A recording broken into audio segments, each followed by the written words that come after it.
Abra sua Bíblia em Hebreus, capítulo de número 11. Nós vamos falar sobre fé. Afinal de contas, temos ou não temos fé? Cremos ou não cremos? Qual é o conceito de fé? Hebreus, capítulo 11, no versículo de número 6. Sem fé é impossível agradar a Deus. Traduções diz que, ora, sem fé é impossível agradar-lhe, porque é necessário que aquele que se aproxima de Deus creia que Ele existe, é uma condição, e que é galardoador dos que o buscam, é uma ação. Então nós temos uma condição, então você precisa crer que Ele existe, acreditar que Ele está ali, e temos uma ação, galardoador dos que o buscam, ou seja, Ele vai dar o prêmio àquele que executa uma tarefa, porque buscamos a Ele, então nós receberemos um prêmio. O versículo 1 fala que ela é o firme fundamento das coisas. Que coisas são essas? Coisas que se esperam. E é a prova das coisas que não se pode ver. Então é uma certeza de fundamentos que eu espero, são coisas que eu acredito, porém eu não vejo essas coisas. Mas Hebreus diz que essa é a prova. Então nós vamos entender um pouco a respeito sobre isso. Vamos orar. Senhor, nosso Deus e nosso Pai. Nós vamos agora, Pai, ministrar a Tua palavra, ou melhor, o Senhor vai ministrar a Tua palavra em nós. Fala aos nossos corações, ó Deus, e ministra tudo aquilo que o Senhor preparou para esta noite, para todos que estão aqui neste templo. Fala conosco, exorta nossas vidas, edifica e nos consola. Mostra-nos o que verdadeiramente nós precisamos para Te agradar. É só crer ou o Senhor quer algo mais de cada um de nós? Então, Senhor, ministra aos nossos corações nessa noite, como o Senhor sempre tem feito. Opera os Teus milagres, ó Deus, e sabemos que até o final deste culto o Senhor vai operar maravilhas e prodígios. Assim nós cremos e já Te agradecemos por tudo o que o Senhor vai nos conceder em nome de Jesus. Amém? Podemos sentar. O que é fé? Fé é crer. Nós aprendemos que quem crê é porque tem fé. É muito corriqueiro a gente ouvir isso dentro das igrejas hoje. Olha, se você quer ser curado, basta você acreditar, basta você crer, você precisa ter fé. Então você faz tudo o que foi mandado, mas se você não alcançou a bênção que você queria, é porque você não teve fé. A falta de fé, a incredulidade não permitiu que Deus pudesse operar na sua vida. Então fé se baseia em crer. Mas a verdade é que fé não se baseia em crer. Isso não está correto. Porque se fé for crer, e se a fé ao qual o escritor dos Hebreus está falando aqui, que sem a fé é impossível agradar a Deus, então quem tem fé agrada a Deus, então nós temos que chegar à seguinte conclusão, que os demônios agradam a Deus. Porque o Tiago, no capítulo de número 1, ou melhor, Tiago, capítulo de número 2, versículo 19. Ele diz assim: Tu crês que há um só Deus? Fazes bem.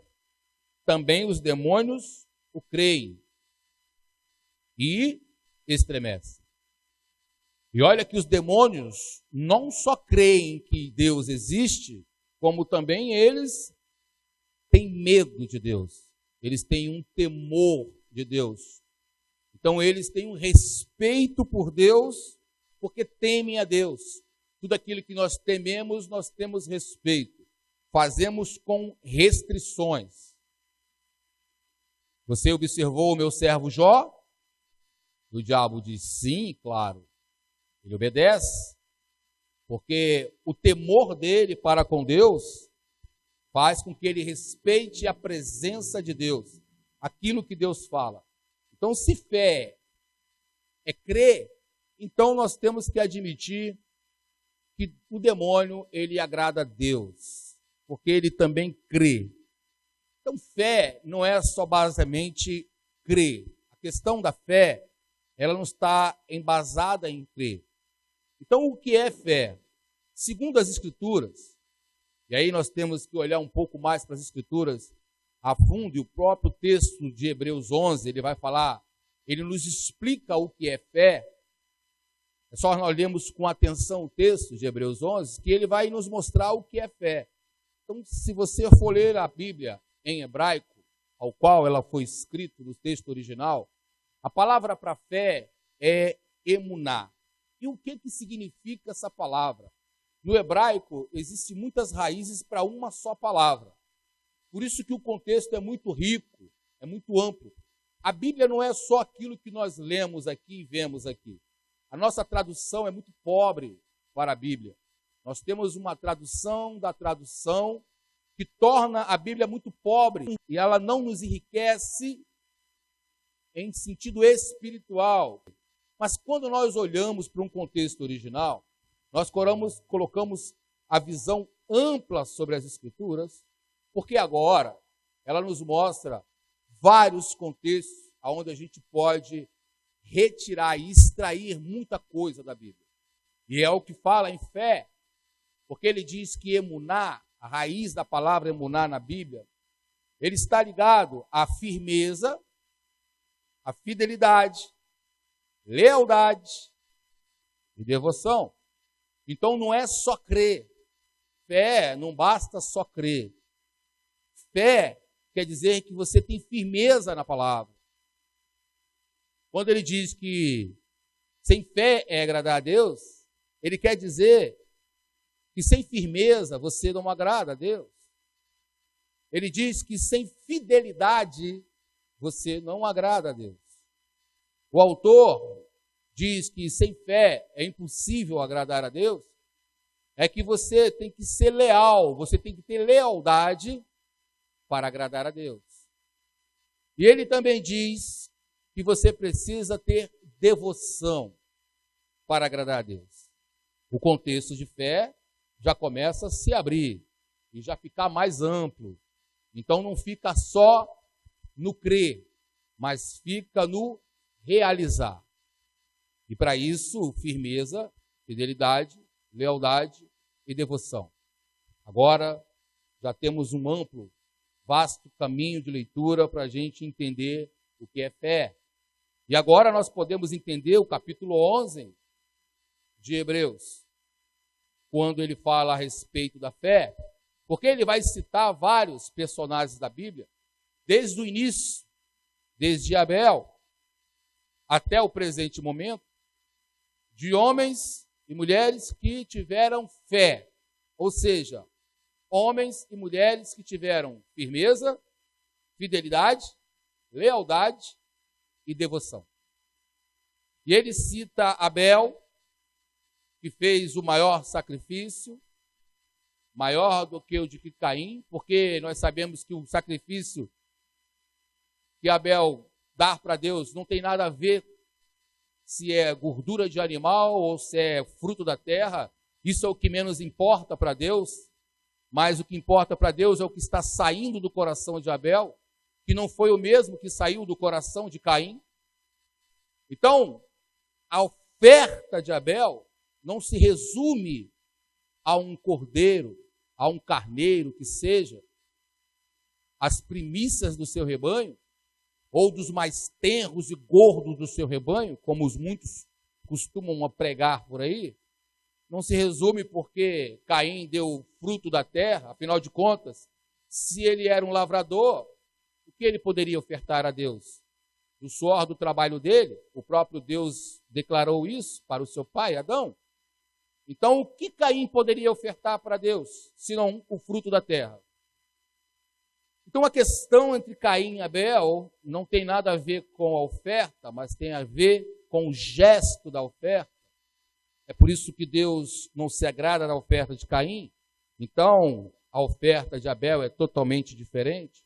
ele fala que Enoque está nessa galeria do capítulo 11, que Enoque foi transladado.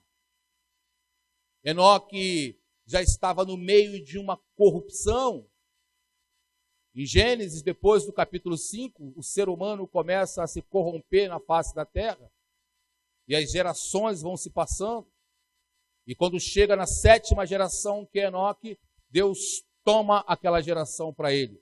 Deus não permite que Enoque se corrompa e faça parte daquela geração, ao qual a geração de Caim, quando chega na 7ª, começa então a praticar todo tipo de maldades sobre a face da terra. Ele fala de Noé, o capítulo 11, que também fez, segundo a tradição, por 120 anos, construiu uma arca para não só se salvar, mas também para salvar a família dele. Então Noé precisou colocar a sua fé em prática, como nós lemos em Tiago, mostrar a fé através das obras, não só mostrar a fé pelas obras. Então eu não creio para fazer, eu faço porque eu creio, é diferente. Então ele faz, Noé mesmo sem ver, ele faz. O texto 11, o capítulo 11, melhor dizendo, ele fala de Abraão, e não só de Abraão, ele fala de Isaac, ele fala de Jacó, ele fala de José, de Moisés. Ele cita todos esses homens como os homens que fizeram. Não só creram, não ficaram só na sua condição humana de crer e agora vamos deixar que Deus faça alguma coisa? Não. Então todos esses homens fizeram. Fala de Josué e das muralhas de Jericó, que foram abaixo, não só porque eles acreditaram, mas porque eles fizeram, executaram aquilo que Deus mandou.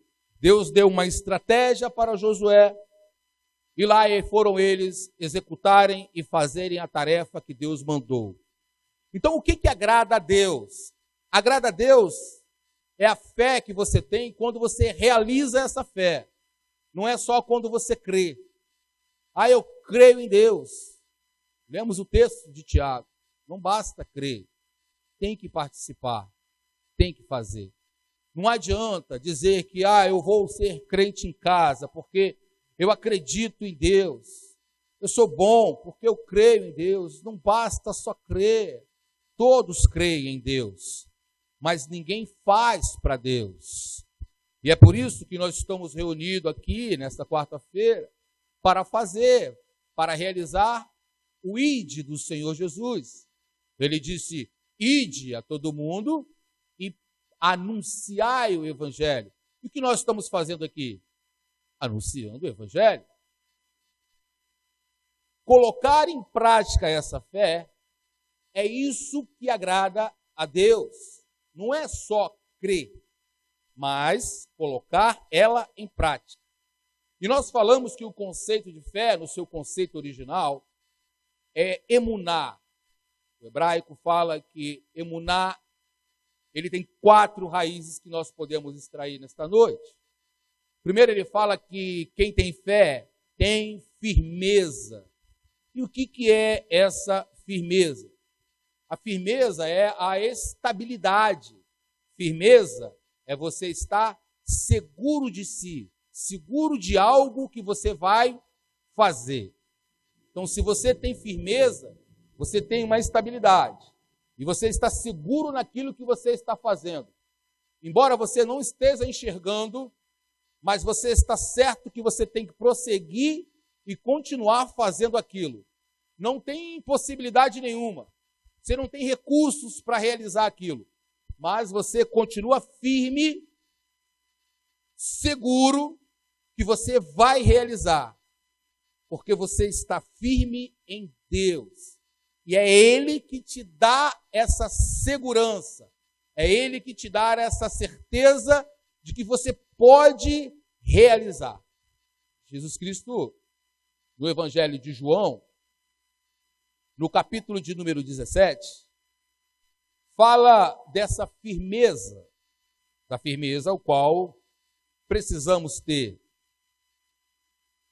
João, capítulo de número 17, no versículo de número 3, ele diz: e a vida eterna é esta, que te conheçam a ti só, por um único Deus verdadeiro, e a Jesus Cristo, a quem enviaste. Então, ele diz que você precisa estar seguro, porque o segredo para essa segurança que está em você, o segredo é a vida eterna.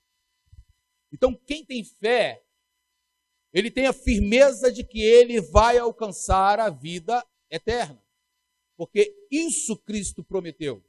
Aqui há uma promessa, e se você quer tomar posse de alguma coisa nas Escrituras Sagradas, tome posse disso. Tome posse da sua salvação.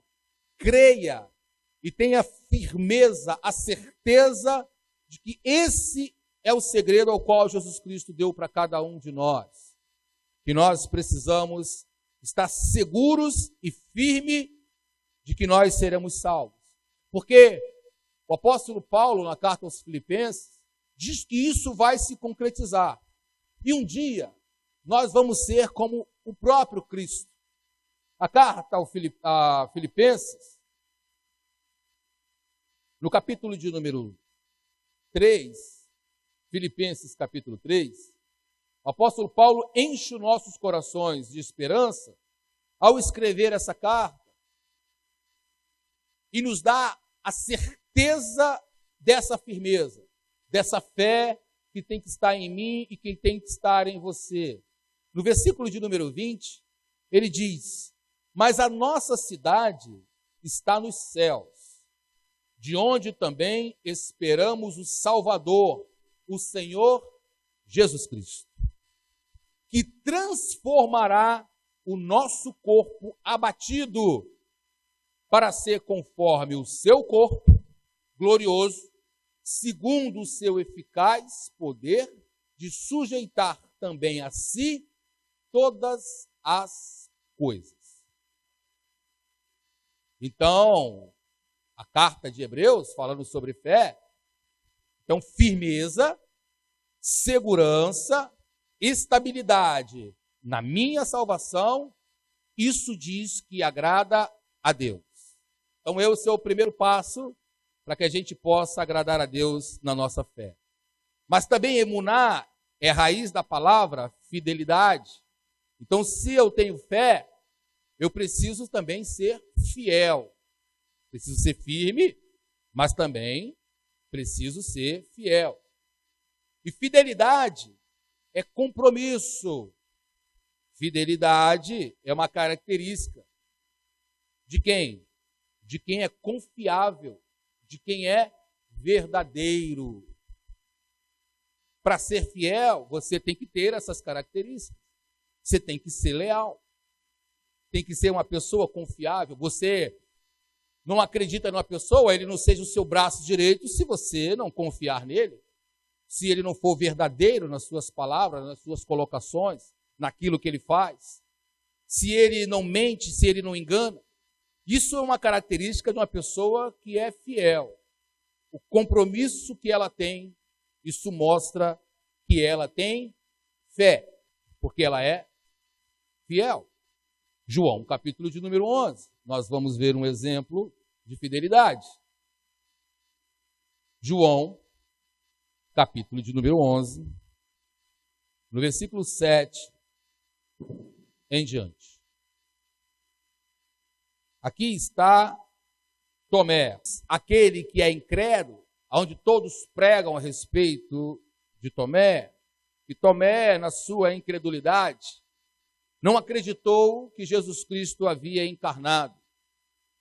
E ao ver Cristo, já que ele não estava na primeira aparição que Jesus Cristo fez, e na segunda oportunidade que ele teve, onde ele esteve presente com o Messias já encarnado, já ressuscitado, ele pede para tocar nas chagas de Cristo, nos furos, porque ele não está acreditando em Jesus Cristo. Diz: toca, Tomé, para que tu possas crer. E aí, em cima disso, nós fazemos uma grande alusão em cima de Tomé. Deixamos Tomé totalmente arrasado. E Tomé já virou até piada nas igrejas. Aquelas mensagenzinhas que se colocam na internet. Ah, esse aqui é o crente Tomé, aquele que tem que ver para crer, né? E até no mundo secular, as pessoas falam, é igual a São Tomé, se não vê, ele não crê. Pois eu vou deixar uma coisa bem clara para você e vou declarar. Se eu estivesse lá, eu também faria igual Tomé, pediria também para tocar, porque também eu não ia acreditar. E tem muita gente hipócrita que diz que não. Jesus Cristo estivesse, na mesma hora eu acreditaria no Messias. Será mesmo que você acreditaria? Falar, até papagaio fala. Eu quero ver é fazer. Eu quero ver um homem que morreu na sua frente e depois de 3 dias ele aparecer e você ficar ali tranquilo, olhando para ele e dizer, olha, é o Senhor. Falar é muito fácil. Isso não havia acontecido em Israel. Não. Jesus Cristo fez Lázaro ressuscitar, é verdade. Mas a pergunta dos discípulos era, e quem ressuscitou ele? A coisa é difícil. Acreditar que Jesus Cristo ressuscita o morto? Eles já estavam até acreditando pelos milagres que Jesus fazia. Curava cego, mudo, coxo, ressuscitou Lázaro, mas a pergunta ficou no ar. E quem ressuscitou ele? Então não é tão simples na hora de você julgar Tomé. Porque se tem um camarada aqui que tem fé e mostrou isso, foi Tomé.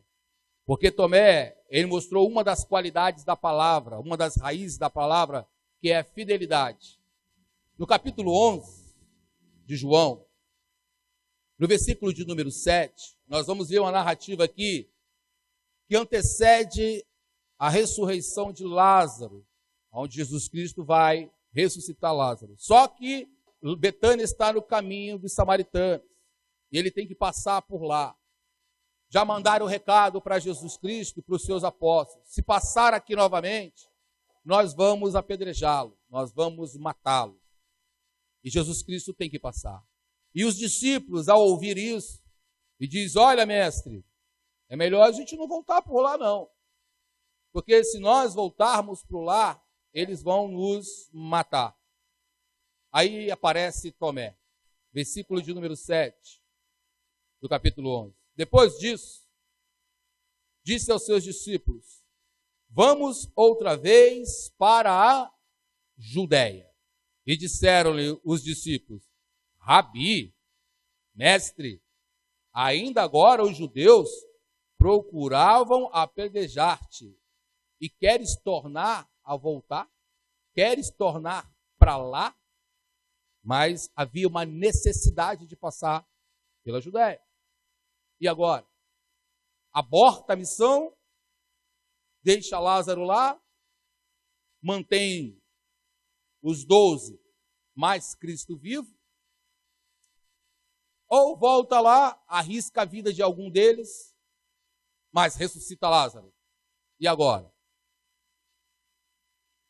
Eu acho que Jesus Cristo aqui estava diante da parábola das 100 ovelhas. Eram 99, ficaram, uma se perdeu, deixou as 99 e foi atrás daquela que estava perdida. Jesus Cristo sabia o que estava fazendo. E aí Tomé levanta e diz, no versículo 16, disse, pois, Tomé, chamado Dídimo, aos condiscípulos, vamos nós também para morrermos com ele. Se Tomé não tinha fé, eu não sei o que ele tinha. Porque ele disse, olha, se nós vamos passar pela Judéia e nós vamos morrer, que assim seja. O mestre não vai morrer sozinho, morramos todos nós com ele. Isso é fidelidade. Para ter fé, não basta se crer, você também tem que ter fidelidade, firmeza e fidelidade. E qual é o grau de compromisso hoje de cada um de nós? Será que o nosso grau de compromisso está ao nível do grau de compromisso de Tomé? a ponto de dizer, olha, nós vamos morrer. Não importa. Se vocês abrirem a porta dessa igreja novamente, eu vou aí e quebro tudo. Será que nós vamos fazer? Nós vamos fechar a porta da igreja e voltar para casa e esperar a ameaça passar? Ou nós vamos entrar e abrir a porta e vamos fazer o culto a si mesmo? Porque Jesus Cristo tinha que tomar uma decisão. Ele disse, vamos para Judéia. E ele foi. E nenhum dos 12, mais Cristo, sofreu qualquer tipo de agravo. Muito pelo contrário. Lázaro ainda foi ressuscitado. Fidelidade. Aonde vai a nossa fidelidade? O nosso compromisso? Nós somos confiáveis? Será que nós verdadeiramente somos confiáveis para que a gente possa agradar a Deus? Porque compromisso, fidelidade, quem tem agrada a Deus. Não abandonamos Deus por qualquer coisa ou por qualquer momento, porque isso é ter fé. Não basta crer, tem que fazer. E é por isso que nós estamos aqui nesta quarta-feira, porque nós somos fiéis. Estamos colocando a nossa fidelidade em prática. Não dependemos das circunstâncias para adorar a Deus. Para nós, o que nós precisamos é somente de abrir os nossos lábios e adorar a Ele. E começar então a invocar o seu santo nome, para que Ele possa se fazer presente em nossas vidas.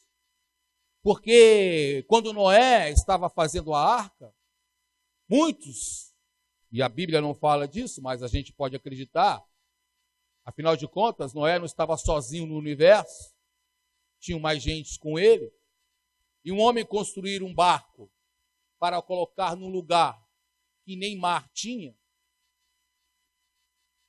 onde ninguém sabia o que significava chuva, só pode ser louco.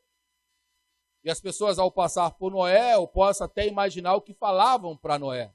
Mas Noé continuou firme e fiel, fazendo aquilo ao qual foi ordenado. Noé não precisou de ninguém, para continuar executando a tarefa ao qual Deus deu a ele. Eu e você não precisamos de ninguém.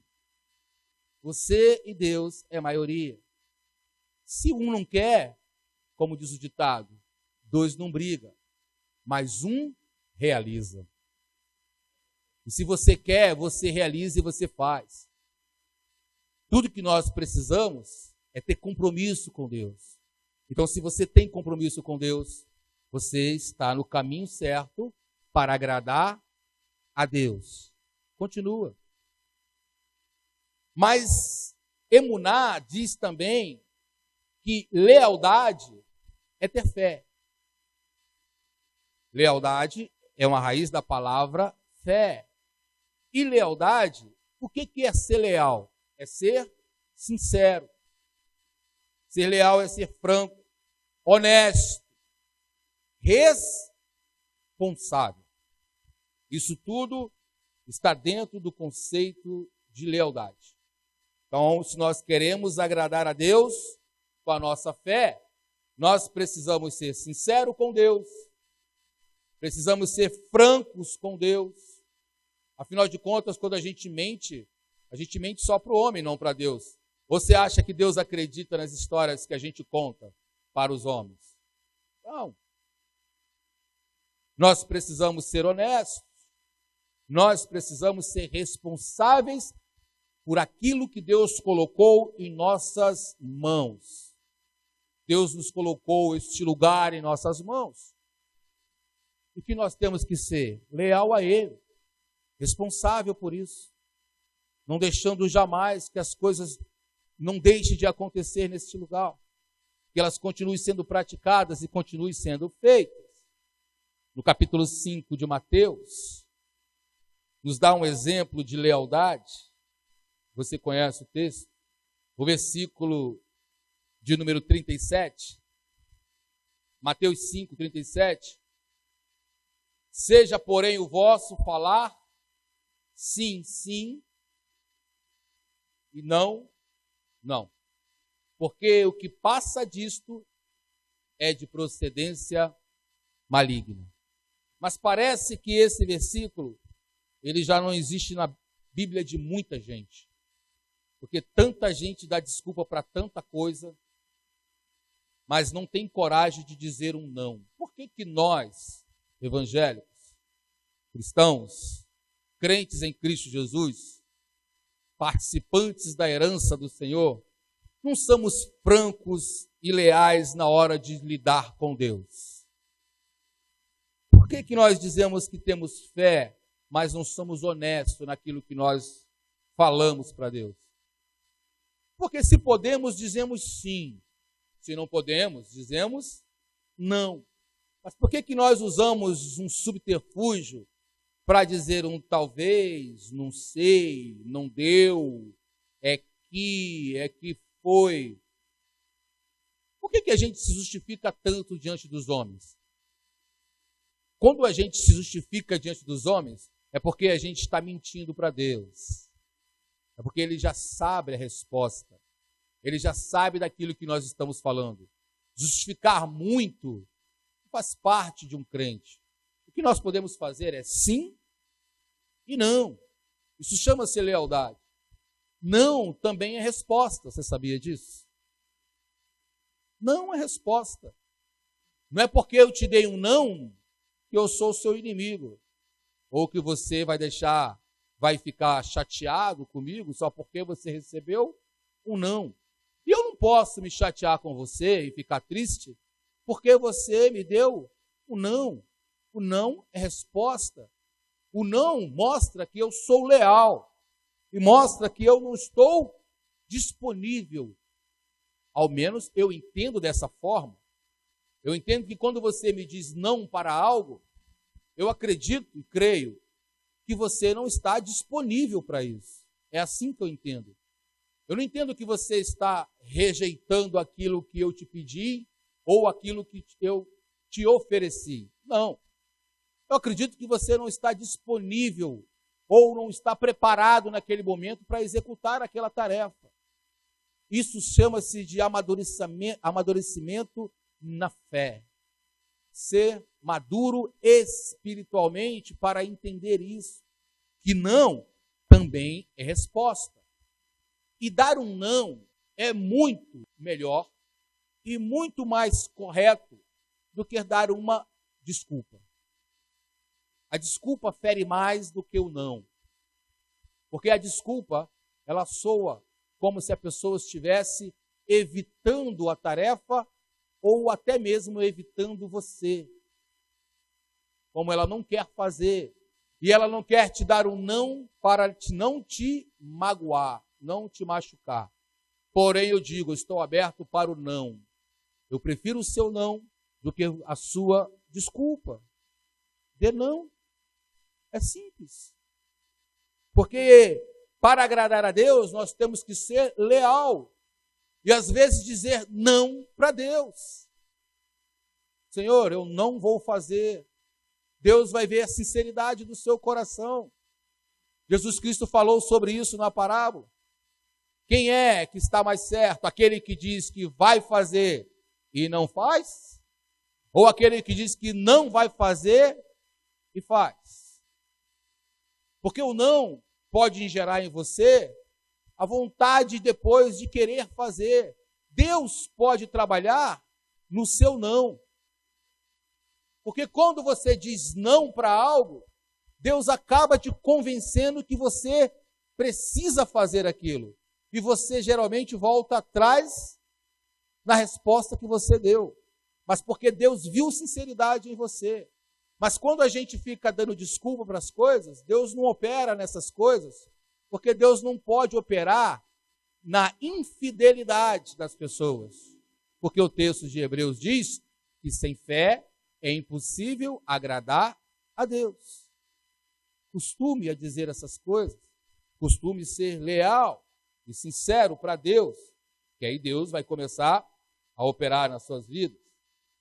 Mas a palavra emuná, que é fé, também diz que é devoção. A raiz da palavra fé também fala de devoção. E a palavra devoto, devoção no hebraico, também é conhecida como avodá. E avodá, a tradução da palavra avodá, é trabalho, serviço, doação, dedicação. Se ter fé, você precisa se dedicar, ter devoção para fazer. Então, não é de qualquer forma. Então, para ter fé, você precisa ser firme. Você precisa ter fidelidade, lealdade e ter devoção. Porque aí você agrada a Deus. Lucas, capítulo de número 7. Nós vamos ver um exemplo de devoção. Lucas 7, versículo de número 1. E depois de concluir esse discurso perante o povo, entrou em Cafarnaum. E o servo de um centurião, a quem muito estimava, estava doente e moribundo. Se você ler esse texto no livro de Marcos, ou melhor, no livro de Mateus, no capítulo 8, ele vai te privar de muitos detalhes desse texto. Porque o texto de Mateus, capítulo 8, falando desse mesmo assunto, ele fala que o centurião falou a Cristo. O relato da história é como se o centurião estivesse conversando com Cristo e pedindo a Cristo para salvar o seu servo, o seu empregado. Mas Lucas, ele dá muito detalhe dessa conversa. E Lucas mostra que a conversa, o relato que foi escrito por Mateus, não foi dessa forma, como nós lemos no livro de Mateus. Mateus 8, e a gente pode dar um pulo lá em Mateus 8, no versículo de número 5, o texto não enriquece aquilo que nós precisamos entender. Mateus 8, verso de número 5. Ele fala que entrou em Cafarnaum, começa contando a história, e ele fala que o centurião, rogando-lhe, ele diz que o centurião está rogando-lhe a Jesus Cristo, dizendo que o seu criado está em casa, paralítico, está atormentado, e Jesus então diz que vai lá restabelecer a saúde dele, e o centurião, no versículo 8, responde, disse: Senhor, não és digno que entre em minha casa. Então todo o argumento, toda a história, o diálogo, parece que é entre Jesus e o centurião. Mas na verdade o diálogo não é entre Jesus e o centurião. Há uma terceira pessoa que está intercedendo entre Cristo e o centurião. A conversa não está sendo direta. Mateus não relata. Mateus fala como essa pessoa que está se intercedendo, como se fosse o próprio centurião. Mas Lucas não. Lucas vai nos dar um detalhe muito rico e vai nos mostrar que para ter fé, nós precisamos ter devoção, nós precisamos servir, nós precisamos ter dedicação. Voltando para Lucas, capítulo 7, já te dei um pouco da história de Mateus, agora presta atenção como Lucas conta a história. No versículo de número 3. E quando ouviu falar de Jesus, o centurião, enviou-lhe uns anciões dos judeus, rogando-lhes que fizesse curar o seu servo. Então, o centurião não foi falar com Jesus. Ele ficou no palácio, na sua casa. Ele enviou alguns anciões judeus para falar com Jesus. E Lucas explica por quê. Versículo de número 4. E chegando eles, quem? Os anciões, até Jesus, rogaram-lhe muito, dizendo: é digno que lhe conceda isso. O Senhor precisa atender o pedido do centurião. E por que que o Senhor precisa atender? Porque Ele ama a nossa nação. Ele mesmo nos edificou a sinagoga. O centurião tinha um coração voltado para fazer as coisas de Deus. Embora não fosse um judeu, fosse um romano, foi ele o responsável para edificar uma sinagoga para que esses anciões pudessem ministrar. Então eles pedem: olha, ele faz pela nossa nação, Rabi. Apesar de não ser judeu, ele faz para cada um de nós. Atende o pedido dele. E diante desse apelo, Jesus Cristo então resolve ir até lá. No versículo de número 6, e foi com eles, mas quando já estava perto da casa, enviou-lhe o centurião uns amigos, dizendo-lhe: Senhor, não te incomodes, porque não sou digno de que entres debaixo do meu telhado. Quando o centurião enviou os anciões, ele ficou do portão, esperando para ver se Cristo realmente vinha. E quando ele avistou Jesus Cristo vindo, ele chamou um servo dele e disse: corre, não permita que aquele homem adentre a essas portas, porque eu não sou digno de receber tal homem dentro da minha casa. Olha, hoje a gente fica orando para Deus se manifestar na nossa vida, para Deus curar, para Deus transformar. Hoje, nós determinamos que Deus faça a cura. Eu determino a cura. Eu fico pensando como esse homem perdeu a oportunidade de estar do lado do Messias. Como esse homem perdeu a oportunidade de ter o Messias dentro da sua casa. Ele perdeu essa oportunidade. Mas sabe o que fez ele pensar dessa forma? Ele disse: eu não sou digno desse homem estar dentro da minha casa. Ele não teve nem coragem de falar face a face com Jesus Cristo, sabendo que ele nem judeu era, não era digno. E hoje muitos crentes dizem quem tem fé, mas ficam decretando vitórias em nome de Jesus. Decretam, determinam, mandam e desmandam em Deus. Mas diz que tem fé. Fé é ser devoção, é ter devoção. Fé é servir. Fé é se humilhar diante de Deus. Você quer que Deus faça milagre na sua vida? Você precisa se humilhar diante de Deus. Você precisa mostrar para Ele que não há outro Deus, que nada é maior do que Ele, e que Ele não precisa, e você não precisa determinar para que Deus possa fazer, basta você ser devoto a Ele. O centurião, ele disse: na minha casa, não. E hoje, pessoas pegam estátuas, ídolos, e andam com esses ídolos de casa em casa. Hoje, o ídolo vai estar na minha casa e vai abençoar a minha casa. Daqui a 2 semanas vai para a casa de fulano. Daqui a outra semana para a casa de cicrano. É assim que os idólatras fazem. E a igreja do Senhor Jesus, como ela é invejosa, e ela gosta de estar sempre na moda, começou a criar os dela, levando a arca da aliança para dentro da igreja, levando o menorá para dentro da igreja, sem saber o significado das coisas, começando a levar óleo ungido para dentro de casa. O centurião disse: não,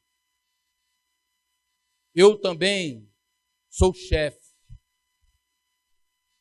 eu tenho servos, e se eu mandar fazer, eles fazem na mesma hora. Porém, eu te peço uma palavra que o Senhor disser, só uma, que o Senhor disser, eu acredito que vai acontecer. Jesus Cristo olhou para Israel, olhou para os seus discípulos. A palavra que Jesus disse é de envergonhar qualquer crente. A palavra que Jesus Cristo fala é de deixar qualquer crente corado de vergonha. No versículo 9, e ouvindo isto, Jesus maravilhou-se dele e, voltando-se, disse à multidão que o seguia: digo-vos que nem ainda, quer dizer, ele ainda não perdeu a esperança, ainda em Israel eu tenho achado tanta fé. Jesus Cristo hoje fala, olha, nem na minha igreja eu tenho visto tanta devoção, tanta fé, tantos seguidores, pessoas que acreditam em mim por eu ser Deus, não pelo aquilo que eu faço. Porque hoje 90% dos crentes hoje só acreditam em Jesus Cristo se ele operar o milagre. Porque é isso que nós vamos fazer na igreja hoje. Vamos na igreja hoje para que Deus possa operar alguma coisa. E se ele não operar, ele não é Deus. Nem Israel. Talvez aquela multidão devia ter ficado com a cara no chão. Porque você reparou que tinha uma multidão atrás dele? E adivinha o que aquela multidão estava fazendo atrás de Jesus Cristo? Querendo ser curado, querendo ser transformado, querendo ser libertado. Tinha muitos ali que não queriam nem cura. Queriam o quê? Comida, porque sabia que depois da pregação, Jesus Cristo mandava sentar e dava comida para todo mundo. Ou você não acha que o milagre dos pães e do peixe não rodou Jerusalém inteira? E o povo que ficava pedindo comida, vamos atrás daquele tal de Yeshua, que depois que ele prega tem comida. Vambora que tem sopão. Tinha muita gente ali naquela multidão, estava atrás de Jesus só para comer mesmo. Tem muito crente hoje que está só nessa. Afinal de contas, ele vai fazer. Pois ele olhou para a multidão e disse, olha, vocês nunca vão chegar aos pés desse centurião, porque isso é fé. Fé é quem tem devoção. Fé é quem tem lealdade. Fé é quem tem fidelidade. Fé, queridos, é quem tem firmeza. É isso que agrada a Deus. Não é crer, não. Porque crer, até os demônios creem. E você não faz nada demais em crer em Deus. Você tem mais é que crer mesmo. Agora, a crença que eu e você temos, isso é o suficiente para que a gente possa servir a Ele? E para que a gente possa agradar a Ele? Será que isso tem sido o suficiente para que a gente possa ter segurança na vida eterna? Para que a gente possa ter compromisso com Deus? Para que a gente possa ser confiável e verdadeiro diante de Deus? Será que o nível da nossa fé, venhamos a ser sincero, franco, honesto, responsáveis com Deus? Ou será que a gente está passando para outro aquilo que Deus colocou nas nossas mãos? Mas, afinal de contas, nós temos fé, nós cremos. Eu creio, pastor, eu creio. Eu tenho fé em Deus. Que bom que você crê. Que bom. Mas você está exercitando esta fé? Eu e você estamos colocando essa fé em prática? E ela está sendo executada da maneira que ela verdadeiramente deveria ser executada?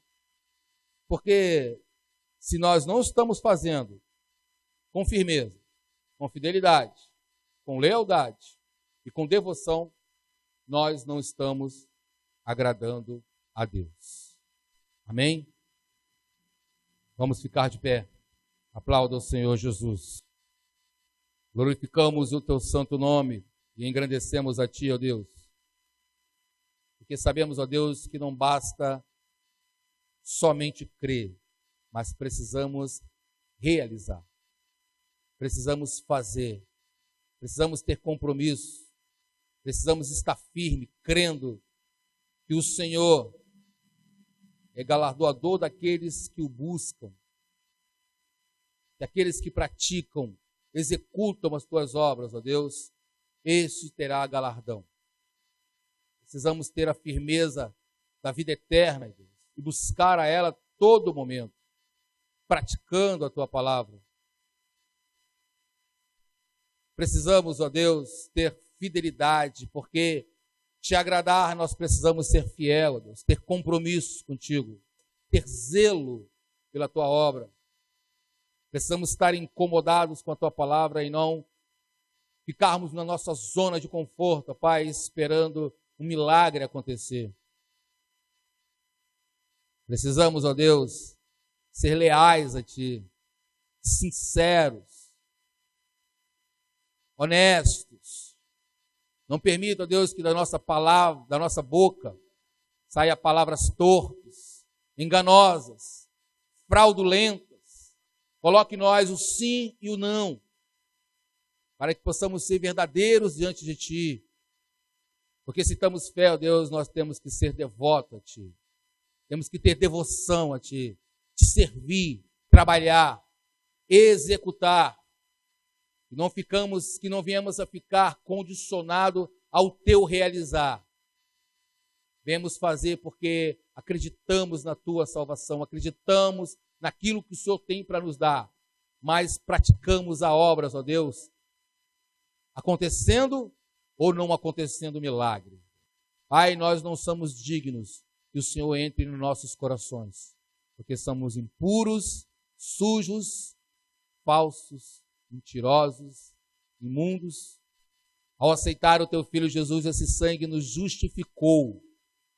Ele nos tornou justos diante de ti, através do teu Filho Jesus, porque nós não podemos nos justificar sozinhos. Precisamos de Jesus Cristo. Por isso, Pai, em nome de Jesus, limpa os nossos corações, para que teu Filho possa habitar em nós e verdadeiramente possamos ser limpos para todo sempre estar contigo. Aleluias! Oh, glória a Deus! Obrigado, Senhor. Te adoramos, saímos deste lugar, Pai, na certeza que o Senhor é conosco. Saímos deste lugar, ó Pai, na certeza que o Senhor está operando e que o Senhor vai continuar operando os teus milagres, independente da minha incredulidade ou não. O Senhor sempre há de fazer. A minha parte é executar o teu ide, na certeza de que o Senhor vai operar tudo em todos. Assim nós acreditamos, em nome de Jesus. Que o Senhor nos abençoe, que o Senhor te guarde, e que o Senhor faça resplandecer o seu rosto sobre ti e tenha a misericórdia de ti. Que o Senhor sobre ti levante o seu rosto e te dê a paz. E a graça do nosso Senhor e Salvador Jesus Cristo, as doces comunhões do Santo Espírito de Deus, esteja sobre nossas vidas, não só hoje, mas eternamente. Assim seja, em nome de Jesus. Amém? Que Deus nos abençoe rica e abundantemente.